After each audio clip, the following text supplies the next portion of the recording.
प्रिय साथियों नमस्कार।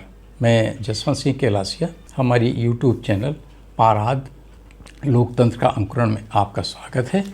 हमारी एक अंग्रेजी चैनल भी है जिसका नाम है पाराद जर्मिनेट्स द डेमोक्रेसी। हम सोशल मीडिया के अन्य प्लेटफॉर्म पर भी उपलब्ध हैं। कृपया इसका डिस्क्रिप्शन में जाकर अवलोकन कर सकते हैं। इस चैनल को हमने किन उद्देश्यों को लेकर निर्माण किया है और हमारे क्या लक्ष्य हैं, हमारा क्या दर्शन है, इस विषय में भी आप डिस्क्रिप्शन में जाकर जानकारी प्राप्त कर सकते हैं। इन दिनों हम एक ऐसे विषय पर एक वीडियो सीरीज आपकी सेवा में प्रस्तुत कर रहे हैं जिसका संबंध है हमारे कुछ अन्य पिछड़ी वर्ग की जातियां एवं कुछ अनुसूचित जातियों को क्षत्रिय बनने का एक जुनून सा सवार है। फेसबुक पर और अन्य सोशल मीडिया प्लेटफॉर्म हम देखते हैं कि सैकड़ों ऐसे संगठन बने हैं जिनके नामों के आगे पीछे वे क्षत्रिय शब्द लगाते हैं। वो हमारा ऐसा मानना है कि ये एक इन विशाल समाजों के लिए एक अच्छा विकास नहीं है, एक अच्छा चलन नहीं है। अतः इस विषय पे हमने एक वीडियो सीरीज बनाई है और इसके लिए हमने एक आलेख तैयार किया है जो कुल 13 एपिसोड्स इसके हमने बनाए हैं, क्योंकि हमारे लिए बड़े एपिसोड बनाना संभव नहीं आता। औसतन 10-12 मिनट के ये एपिसोड्स हैं। आज हम इस एपिसोड्स का 8वां भाग आपकी सेवा में प्रस्तुत कर रहे हैं। इस आलेख का हमने जो शीर्षक दिया है, इसके शीर्षक को मैं इस तरह से आपकी सेवा में रखता हूँ।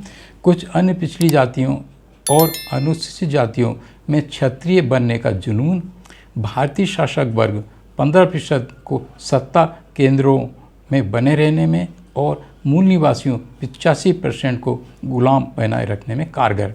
इस विषय को मैं पुनः दोहराना चाहूँगा। कुछ अन्य पिछड़ी जातियों और अनुसूचित जातियों में क्षत्रिय बनने का जुनून, भारतीय शासक वर्ग 15% को सत्ता केंद्रों पर बने रहने में और मूल निवासियों 85% को गुलाम बनाए रखने में कारगर। मैं 8वां एपिसोड इस प्रकार से प्रस्तुत करता हूँ। इसका आलेख का एक उप शीर्षक है शाश्वत सत्य, इतिहास स्वयं को दोहराता है। हम अपनी दलीलों को आपके अंतःकरण में प्रवेश कराने और उनसे आश्वस्त कन्विंस कराने के लिए सोमनाथ मंदिर को लूटे जाने की घटना को और विस्तार से वर्णन करना चाहेंगे। जैसा कि हमने हमारे विद्वान बुजुर्गों से जाना था कि सोमनाथ मंदिर की सभी 6 दीवारों पर राजपुरोहितों, पंडे पुजारियों ने समान शक्ति वाले चुंबक पत्थरों को कुछ इस तरह से विन्यासित अरेंज्ड कर चुन दिया था कि ठीक केंद्र में चुंबक शक्ति 0 के लगभग बन गई थी।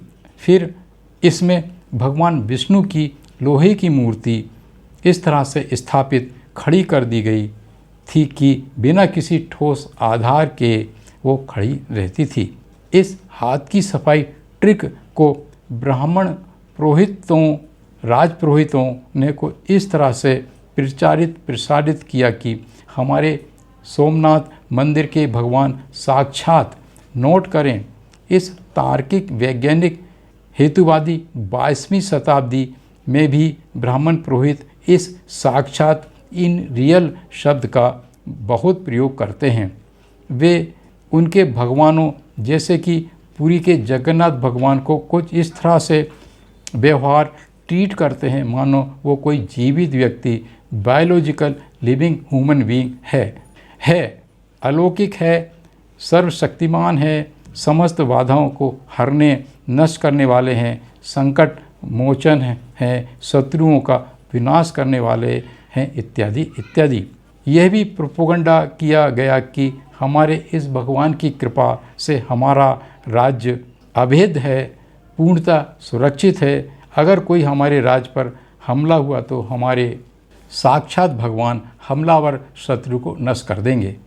इन समस्त बातों पर धार्मिक मुलम्मा चढ़ाया और चूँकि राज्य पुरोहितवादी राज्य थियोक्रेटिक स्टेट था, अर्थात इस राज्य व्यवस्था में राजा के लिए ये बाध्यकारी था कि वो राजपुरोहितों, ब्राह्मणों के हर आदेश निर्देश सलाह को माने और उन्हें राज्य के विधि एवं कानून स्टेट एक्ट एंड लॉज के रूप में घोषित करे और लागू इम्प्लीमेंट करे। विश्व संस्कृतियों, धर्मों, दर्शन से भिन्न चतुर्वर्णीयों, आर्यों, सनातनियों, वैदिकों की संस्कृति, धर्म, दर्शन की विशेषता यह है कि इसमें संस्कारवाद, रिचुअलिज्म की बहुत भरमार है।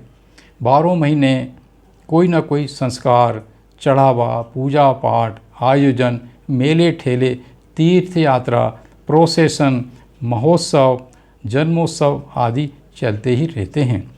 लेकिन एक गूढ़ रहस्य यह है कि इन सभी में भारत के मूल निवासियों, प्राथमिक उत्पादक वर्गों की, श्रमिक वर्गों की खून पसीने से उत्पन्न अनेक उत्पादनों की बहुत बड़ी मात्रा बर्बाद होती रहती है और वे निर्धन, विपन्न, दीन, दरिद्र तो बने ही रहते हैं। इन धार्मिक, सांस्कृतिक संस्कारों में उलझकर मानसिक गुलाम भी बने रहते हैं, जबकि पूर्णतः परजीवी उपभोक्ता वर्ग, चतुर्वर्णी लोग, खासकर पुरोहित वर्ग, ब्राह्मण धनाढ्य होते जाते हैं। इसी दर्शन के तहत साक्षात तथा अलौकिक भगवान होने की धारणा, डोगमा के तहत सोमनाथ राज्य में 12 महीने किसी न किसी आयोजन के माध्यम से विशाल चढ़ावा आता रहता था।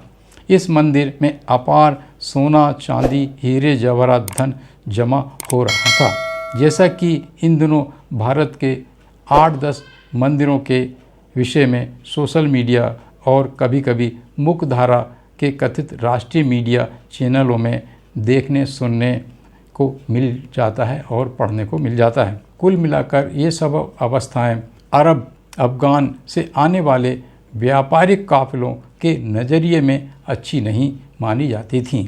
ये भी संभव है कि इन कबीलों के लोग उक्तानुसार गतिविधियों को ना करने के लिए भारतीय लोगों से प्रार्थना भी करते होंगे। लेकिन जैसा कि आज भी अगर किसी ब्राह्मण पुरोहित से ऐसे कर्मकांडों, संस्कारों को ना करने की प्रार्थना की जाए तो वो बहुत उग्र हो जाता है, सीधा शत्रुपूर्ण रवैया अपनाने लगता है। ऐसी अवस्था में अरबी अफ़गानी व्यापारियों को बहुत पीड़ा और अपमान होता होगा और वे इस बाबत अपने खलीफाओं, बादशाहों से शिकायत करते होंगे। परिणाम स्वरूप अरबी अफ़गानी चंद सैनिकों ने सोमनाथ पर हमला कर दिया और जैसा कि हम ऊपर कह चुके हैं, जब राजा की सेना हार गई तो राजा के सारे पुरोहित, पंडित, ब्राह्मण दौड़ दौड़ कर मंदिर में आते और साष्टांग दंडवत होकर अपने आराध्य देव से अपनी रक्षा की गुहार करते। लेकिन अरबी अफ़गानी सैनिक उन्हें कत्ल कर देते थे। इसी दौरान राजा को गिरफ्तार कर मंदिर के सामने लाया गया और सैनिकों को आदेश दिया गया कि मंदिर की एक तरफ की दीवार गिरा दी जाए। जैसे ही मंदिर की एक तरफ की दीवार गिरी, उसके चुंबकीय प्रभाव के खत्म होने से लोहे की मूर्ति दूसरी विपरीत दिशा की दीवार के चुंबक से जा चिपकी। तब अरबी अफ़गान सेना के कमांडर ने राजा को बताया कि राजा, तेरे राज पुरोहितों ने तुझे और तेरी प्रजा को खूब मूर्ख बनाकर रखा है। साक्षात अलौकिक सर्वशक्तिमान ईश्वर की आड़ में विशाल माया दौलत, हीरे जवाहरात, सोना चांदी मंदिर के तहखाने में भंडारित कर लिया। यज्ञ हवन के नाम पर मेहनत कश लोगों के महंगे खाद्य पदार्थ की विशाल मात्रा जला डाली। सो अलग पश्चात में ये तो सभी को मालूम है कि अरबी सैनिकों ने सैकड़ों खच्चर भर भर कर इस विशाल माया दौलत को ले जाया गया। यहाँ सबसे ज़्यादा ध्यान देने वाली बात यह है कि प्रचलन भारी मात्रा में, वो भी तेज़ी से बढ़ते क्रम में मंदिरों में आज भी कायम है। यहाँ सबसे ध्यान देने वाली बात यह है कि यह प्रचलन अर्थात भारी मात्रा में, वो भी तेज़ी से बढ़ते क्रम में मंदिरों में आज भी कायम है, जबकि भारत के संविधान के अनुच्छेद 51A जा में इन सब बातों को निषिद्ध करने के दिशा निर्देश हैं। भारत में एक तरफ मंदिर में अपार असीम सोना चांदी हीरे जवाहरात का भंडार है, दूसरी तरफ भारत की विशाल जनसंख्या गरीबी रेखा में जीने को, झुग्गी झोंपड़ी में रहने को मजबूर है। 70% लोगों को संतुलित पोषक आहार की अनुपलब्धता जैसी विभत्स बातें पाई जाती हैं। ह्यूमन डेवलपमेंट इंडेक्स में भारत 200 देशों में से 130वें स्थान पर है और इस पर भारतीय शासक वर्ग यह तुर्रा लगाता है कि मेरा देश महान, मेरी संस्कृति महान, मेरा इतिहास महान, भारत विश्वगुरु इत्यादि। प्रिय साथियों, इस प्रकार हमारा ये 8वां एपिसोड समाप्त होता है। हमारे साथ में बने रहने के लिए बहुत बहुत धन्यवाद। अगर साथियों आपको लगता है कि हम इस चैनल में कुछ गंभीर बातों पर चर्चा करते हैं और कुछ ऐसे तथ्य उजागर करते हैं जो सामान्यतः देखने जानने को नहीं मिलते और हम कुछ मौलिक बातों पर चर्चा करते हैं, तो कृपया हमारी इस चैनल को सब्सक्राइब करने, अधिक से अधिक शेयर करने और लाइक करने का कष्ट करें। पुनः नमस्कार, धन्यवाद।